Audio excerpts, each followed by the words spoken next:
back to Flatter channel where you can access the latest US news. Half of the Democrats vying for the presidency qualified. They're going to make it into the next debate. All right. So you're going to have 20 now. Right. And here's your set of 10 here on the stage. And here's how they're going to look up in there.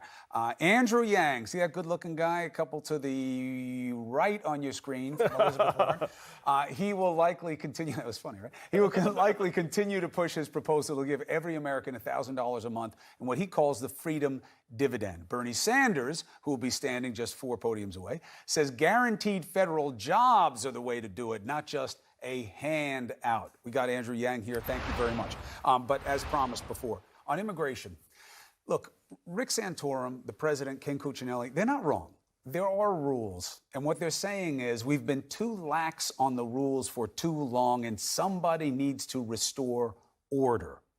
What's your counter? I think Jennifer had it exactly right, that we don't have the resources on the ground to actually implement the rules on the books, where you have rules saying judges need to adjudicate these cases, but then you get there, you're talking about a 10-month, 15-month waiting period to see a judge. So you end up with chaos, not enough facilities, not enough case managers, not enough social Their workers. answer is, because you're arguing justice delayed is justice denied. If you can't do it efficiently, don't do it. They say that's crazy.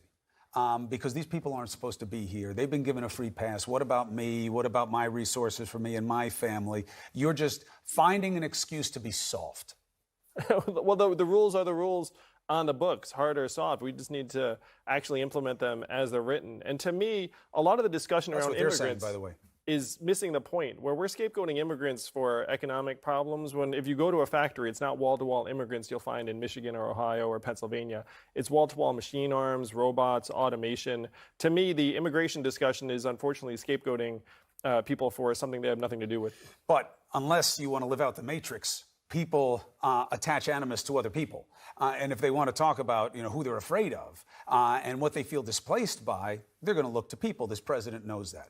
That's why the focus of his demagoguery is this group that I call the brown menace, the way he's articulated them. The problem for you is, let's say you win. You make it out of this field.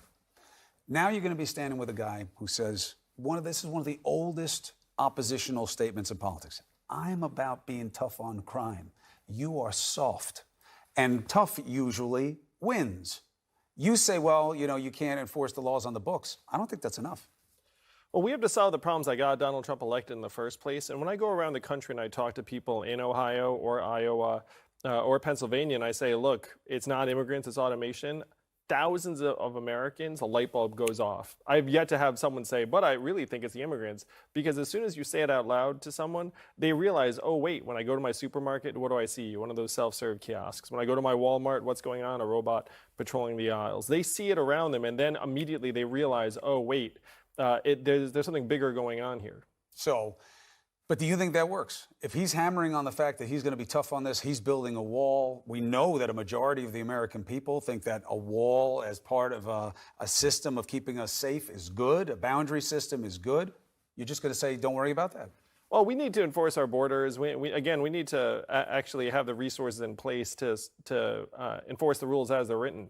But we also have to think bigger about the forces that are driving Americans to feel like they don't have a path forward. And a lot of it is the fact that we've automated away millions of manufacturing jobs, and we're now going to do the same thing to millions of retail jobs, call center jobs, truck driving jobs, which will be an utter disaster for hundreds of thousands of Americans. So I read into your plan about the dividend, and I discovered a few things. One, that was a great thing to call it. Now, your opponents will not call it a dividend. And I understand now, going through your reasoning and obviously your understanding of finance, why a dividend, just for people at home who had to figure out the way I did, a dividend is something that you get on the basis of an investment, okay? So it's not a handout. It's that you're getting this back for something you put in. And the reason you justify giving it to everybody, even someone who's making a lot of money like me, thank God, is, well, then it reduces the stigma of taking it. It makes it universal, and I'll pay more in to what funds that dividend. So I'll wind up getting less, actually, than I probably fund in. So it's okay. It balances out. Now, here's the stick that you get hit in the head with. You are the leftiest of lefties. You are a gift-given, something-for-nothing guy, and I'm killing myself working to take care of my family, and you're going to give everybody $12 grand a year on my back? No thanks.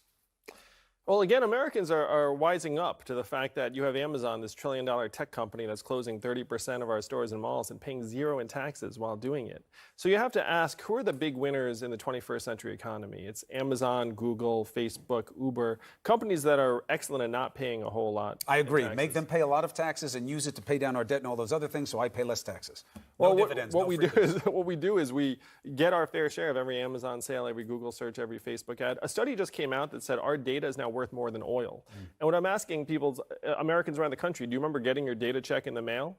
Never. Never, right? But why should I get how any people check are in the profiting mail? right People now. who say, no, something for nothing. This is America. You earn it. This is not a socialist country where you get given an income. Well, this is a deeply American idea, and one state has had a dividend for almost 40 years, and that state is Alaska. It was passed by a Republican governor. He made this argument, who would you rather get the oil money?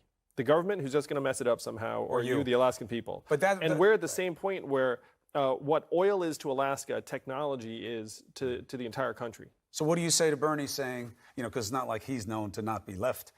He says, no, it's too much of a handout. You got to have federal jobs. That's how it makes more sense. Well, to me, Bernie misses a few really important truths. Number one, if you put money into our hands in a dividend, we're going to spend it right there in our economy. It's going to be trickle up in towns and communities. It's going to create hundreds of thousands of jobs at restaurants, garages, tutoring services, daycare, where we live and work. Why isn't the same true as if you were working from a federal job? You get income, you spend it. Well, in this case, like if we have the money, we spend it in local businesses, and then that economic growth ends up creating hundreds of thousands of jobs. The second thing is a federal jobs guarantee doesn't touch people like my wife, who's at home with our two boys right now, one of whom is autistic, nurturers, caregivers. Saying that you have a federal jobs guarantee does not recognize the work that's actually going on in our homes and communities every day.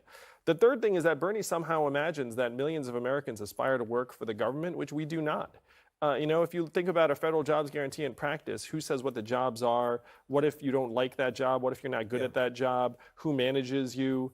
There are all of these really tricky details in implementation that make a federal jobs guarantee much, much better in the abstract than in real life. That third point is going to be your strongest as a counter to him. His strongest to you is going to be that feel of something for nothing.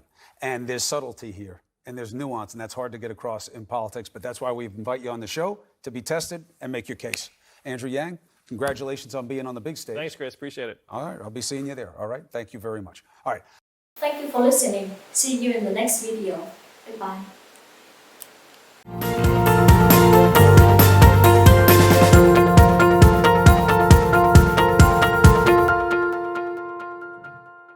Sweet or salty? Can you say both? Last movie you watched? Avengers Endgame. Your bagel order? Toasted whole wheat bagel with light butter. Your favorite drink? Green tea. Your Bet's Pizza place in New York City? There's a place called Corner Slice that I really like on the west side. So what's the hardest thing about being a dad? Well, in my case, it's being away from your kids for long periods of time because you're running for president.